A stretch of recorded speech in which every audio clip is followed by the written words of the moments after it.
Bonjour à tous, je m'appelle Camille, je suis infirmière et j'ai fait 5 ans de bloc opératoire. Du coup, je vais vous expliquer un petit peu comment est-ce que on utilise les masques, déjà les différents masques qui existent, et puis comment on les met, dans quelles circonstances est-ce qu'on les met, et combien de temps ça dure, à peu près. Voilà, donc ça va être une première vidéo. Donc on va commencer par le masque chirurgical. Le masque chirurgical, on le connaît tous. Le masque chirurgical, ça filtre très bien. Ça filtre bien et ça protège. Ça protège les personnes au cas où je suis malade, ça protège les autres. Et ça filtre aussi au cas où on me postillonne un peu dessus, ça fait déjà une très bonne barrière. Donc le masque chirurgical, il est tout simple. Donc comment on le met? Vous avez une petite barre rigide qui est au-dessus, que vous allez placer sur votre nez. Et vous pincez bien au niveau de la base du nez. Et après, vous mettez sur vos oreilles, vous tirez bien sous le menton. Il faut que ce soit sous le menton et au-dessus du nez, bien pincé, et il faut que ce soit bien hermétique. Pour vérifier s'il est bien mis, vous faites une grande inspiration. Là, mon masque est bien mis parce qu'il se colle sur ma bouche. Voilà. Donc, le masque chirurgical, dans quelles circonstances est-ce qu'on les met? Eh bien, il est bien si vous travaillez, si vous travaillez par exemple à une caisse de supermarché, si vous allez côtoyer du monde, si vous allez faire votre supermarché, voilà, quand vous allez être en contact avec des personnes avec qui vous n'êtes pas confiné, bien entendu, pour vous protéger. Ça fait une excellente barrière.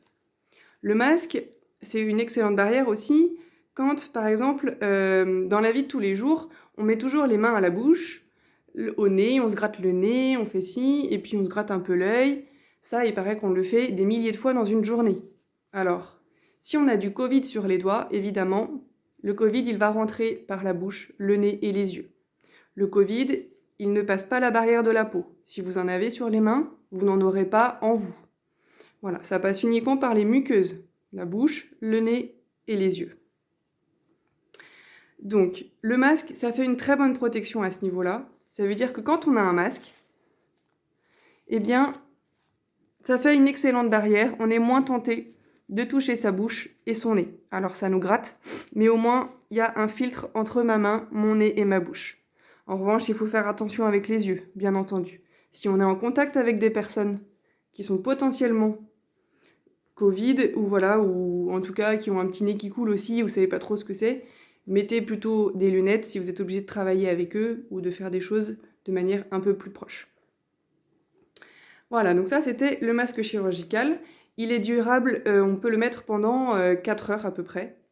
En revanche, si, comme moi, vous avez un petit peu le nez qui coule au vu de la saison, eh bien, le masque va vite s'humidifier. Il s'humidifie déjà parce que l'air que je respire est un petit peu humide, que ce soit ma bouche ou mon nez. Et du coup, mon masque va vite être humide. Et donc, s'il est humide, les fibres, elles se distendent. Du coup, il y a plus d'air qui passe et le masque est beaucoup moins efficace. Donc, dès que votre masque est humide, il faut le jeter. Il ne faut pas le réutiliser. Et donc, 4 heures maximum pour le masque chirurgical. Ensuite, vous avez le masque FFP2. Le masque FFP2, vous savez, c'est le masque en bec de canard. J'en ai pas chez moi, mais vous le connaissez tous, vous l'avez vu aux infos, vous l'avez vu partout. Bon, le masque FFP2, il a le grand avantage de bien filtrer l'air.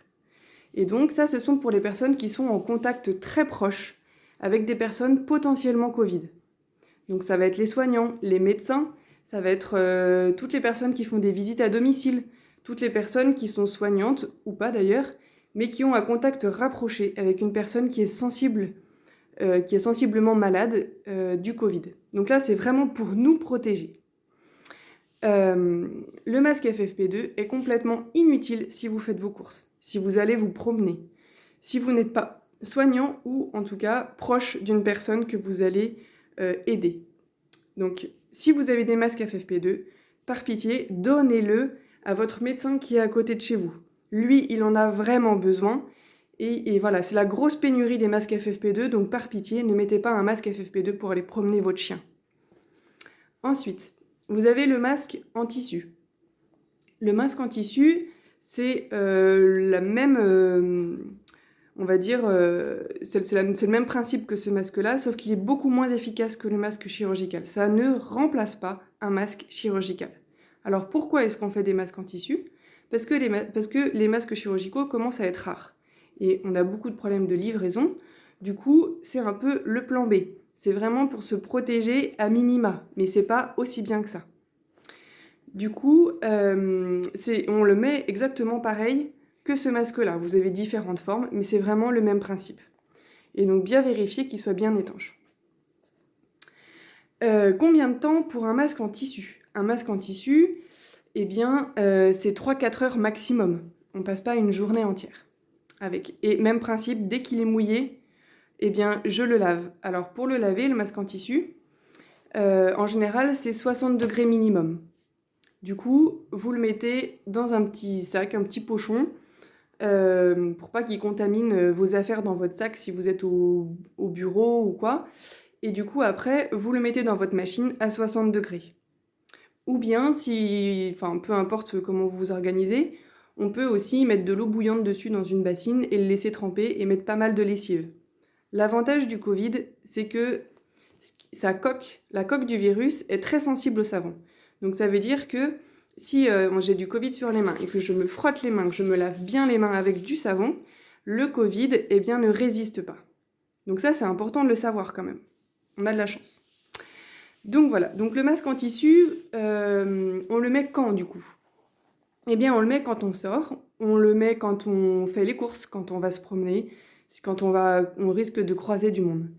Encore une fois, le masque en tissu, c'est aussi bien parce que ça me fait une barrière avec mes mains, avec mon nez. Donc voilà, les différents masques qui existent et les différentes circonstances où on peut les mettre. Voilà, je vais vous faire une autre vidéo sur comment est-ce qu'on se lave les mains, la solution hydroalcoolique et comment on se lave les mains et tout ça. À bientôt!